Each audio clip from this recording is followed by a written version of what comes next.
अस्सलाम वालेकुम, बोल न्यूज़ हेडक्वार्टर्स में खुशामदीद। मैं हूं मोहम्मद कामरान और मैं हूं महविश निसार। हेडलाइंस आपने मुलाहिजा की, बुलेटिन में बात होगी। अहम समात आज, हुकूमत का प्लान क्या, कौन बनेगा वजीर आज़म, जमान पाक में क्या चल रहा है, आकाश की तलाश और कराची की मंडी लगेगी कहां। Supreme court practice and procedure act का मुस्तकबिल क्या, एक्ट के खिलाफ आईनी दरखास्तों पर सुप्रीम कोर्ट में समाअत आज होगी। चीफ जस्टिस की सरबराही में 8 रुकनी लार्जर बेंच सुबह 11:30 बजे समाअत करेगा। दरखास्तें सीनियर सहाफी समी इब्राहिम और चौधरी गुलाम हुसैन की जानिब से दायर की गई थीं। दरखास्तों में मौक़िफ़ इख्तियार किया गया है कि पार्लियामान को सुप्रीम कोर्ट के मामलात में मुदाखलत का कोई आईनी इख्तियार नहीं। अज़ खुद नोटिस के खिलाफ अपील का हक नहीं दिया जा सकता। बेंच बनाने का इख्तियार भी चीफ जस्टिस का है। हुकूमत की अदलिया पर वार, सहाफी बन गए रास्ते की दीवार। अदालती रिफॉर्म्स बिल के खिलाफ मैदान में आ गए। Supreme court practice and procedure act के खिलाफ आईनी दरख्वास्तों पर समाअत आज होगी। चीफ जस्टिस की सरबराही में 8 रुकनी लार्जर बेंच समाअत करेगा। Justice Ijazul Ahsan, Justice Munib Akhtar, Justice Mazahir Naqvi, Justice Muhammad Ali Mazhar, Justice Ayesha Malik, Justice Hasan Azhar Rizvi और जस्टिस शाहिद वहीद भी बेंच में शामिल हैं। दरख्वास्तें सीनियर सहाफी समी इब्राहिम, चौधरी गुलाम हुसैन और दीगर की जानिब से दायर की गई थी। दरख्वास्तों में वफाकी हुकूमत, सदर मुमलिकत और दीगर को फरीक बनाया गया। मौक़िफ़ इख्तियार किया गया है कि पार्लियामान को सुप्रीम कोर्ट के मामलात में मुदाखलत का कोई आईनी इख्तियार नहीं। आइन के आर्टिकल 184/3 के तहत अपील का हक नहीं दिया गया तो एक्ट के तहत भी नहीं दिया जा सकता। दरख्वास्त के मुताबिक बेंच बनाने का इख्तियार चीफ जस्टिस का है। यह कानून बुनियादी हुकूक से भी मुतसादिम है। बिल बदनीयती पर मबनी और आइन के साथ धोखा है। दरख्वास्तों में सुप्रीम कोर्ट से इस्तदा की गई है कि बिल को कलअदम करार दिया जाए, सदर मुमलिकत को बिल पर दस्तखत से रोका जाए, अदालती कार्रवाई तक बिल को मुअत्तल रखा जाए। हुकूमत की हरदर्मी बरकरार, supreme court practice and procedure bill के भरपूर दिफा का फैसला कर लिया। एक तरफ अदालत की हुक्म अदूली पर नोटिस और दूसरी जानिब सुप्रीम कोर्ट बिल के खिलाफ समाअत। इस आईनी शिकंजे से कैसे निकला जाए, वज़ीर आज़म शहबाज शरीफ ने हाथ पांव मारना शुरू कर दिए। कानूनी टीम के साथ सर जोड़ लिया। जल्दी में बुलाया गया काबीना इजलास मुलतवी, सीनियर क़यादत के इजलास में तब्दील कर दिया गया। Supreme court practice and procedure bill पर इब्तदाई समाअत पर मुशावरत होगी।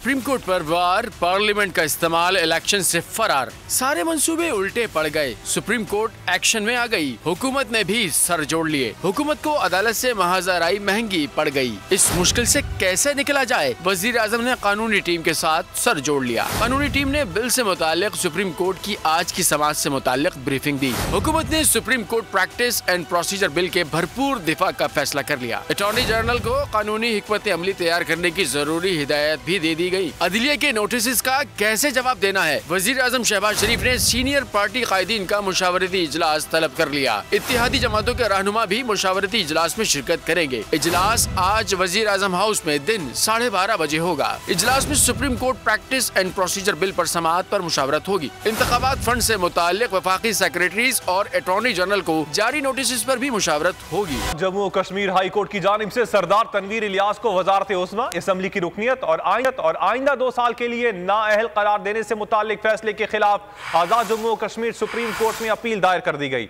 साबिक वजीर आजम आजाद कश्मीर के वकील सरदार अब्दुल रज़ाक खान एडवोकेट ने अपील दायर की, जिस पर इब्तदाई समाअत आज होगी। सरदार तनवीर इलियास की वजारत उज़्मा से बरतरफी, सुप्रीम कोर्ट आजाद जम्मू कश्मीर में अपील दायर कर दी गई। सरदार तनवीर की अपील पर रजिस्ट्रार सुप्रीम कोर्ट के एतराज़ात खत्म। चीफ जस्टिस की सरबराही में फुल कोर्ट बेंच आज समाअत करेगा। खास में सरदार तनवीर इलियास की नाअहली से मुताल्लिक आजाद जम्मू कश्मीर हाई कोर्ट के फैसले को कलअदम करार देने की इस्तदा की गई है। साबिक वजीर आजम आजाद कश्मीर सरदार तनवीर इलियास के वकला ने जब सुप्रीम कोर्ट आजाद कश्मीर में अपील दायर की तो रजिस्ट्रार सुप्रीम कोर्ट ने अपील पर एतराज़ात कर दिए। वकला ने रजिस्ट्रार सुप्रीम कोर्ट के एतराज़ात खत्म किए तो अपील समाअत के लिए मंजूर कर ली गई। तनवीर इलियास की नाअहली के बाद कौन बनेगा वज़ीर आज़म आज़ाद कश्मीर, इमरान खान ने एक और इजलास बुला लिया। ज़मान पाक लाहौर में तहरीक इंसाफ आज़ाद कश्मीर की पार्लिमानी पार्टी का इजलास कुछ देर में शुरू होगा। मोइन जुबैर से इस बारे में जानते हैं, जो जमान पार्क में ही मौजूद हैं। मोइन, आगाह कीजिएगा, कौन कौन शिरकत कर रहे हैं इजलास में?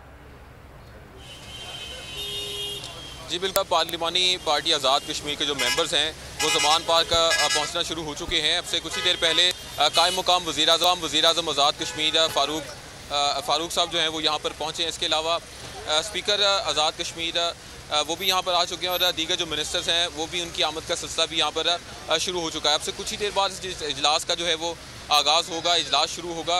और जो मेंबर्स यहाँ पर आए उनसे हमारी बात हुई, उनके मुताबिक 1 पॉइंट एजेंडा है और वो एजेंडा है वज़ीर आज़म के इंतखाब और जो कानूनी मामलात हैं इस हवाले से जो सरदार तनवीर इलियास को नाअहल किया गया है, उस हवाले से जो कानूनी मामलात हैं उस पर गुफ्तगू की जाएगी।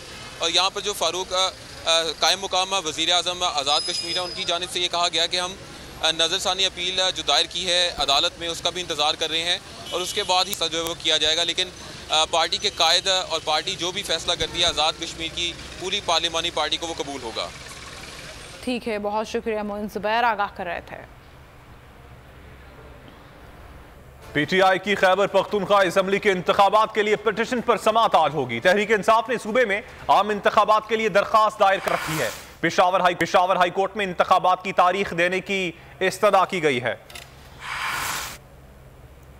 पख्तूनख्वा असेंबली के इंतखाबात के लिए रिट पिटीशन दायर। पिटीशन पर समाअत 13 अप्रैल को होगी। पीटीआई के वकील बैरिस्टर गौहर अली खान के मुताबिक रिट पिटीशन में केपी के असेंबली के इंतखाबात की तारीख देने की इस्तदा की गई है। पेशावर हाई कोर्ट में दरख्वास्त पीटीआई रहनुमा और स्पीकर केपी के असेंबली मुश्ताक गनी की जानिब से दायर की गई। मौक़िफ़ इख्तियार किया गया है कि गवर्नर खैबर पख्तूनख्वा ने इंतखाबात के लिए 8 अक्टूबर की तारीख दी है। दरख्वास्त में मजीद कहा गया है कि असेंबली तहलील होने के 90 रोज में इंतखाबात कराना लाजमी है।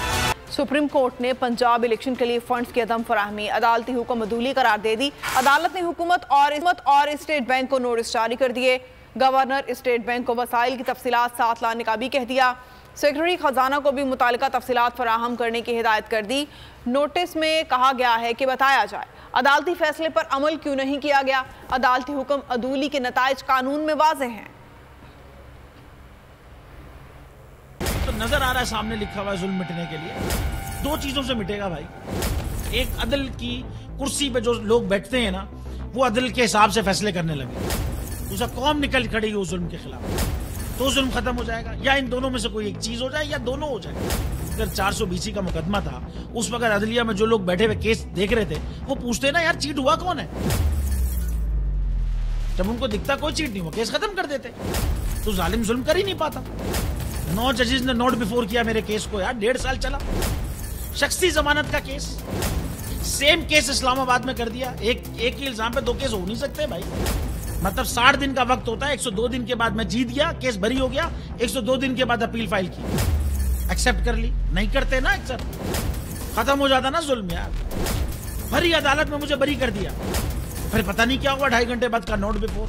मैं नहीं सुनता ये केस, खड़े रहते अपने फैसले पे, मिट जाता जुल्म। अल्लाह ताला ने बिठाया इन कुर्सियों पे इनको यार, ये अल्लाह ताला की तरफ से फैसले करने हैं। तो या तो ये फैसले आएंगे, जुल्म मिट जाएगा, या कौम खड़ी हो जाएगी जुल्म के खिलाफ।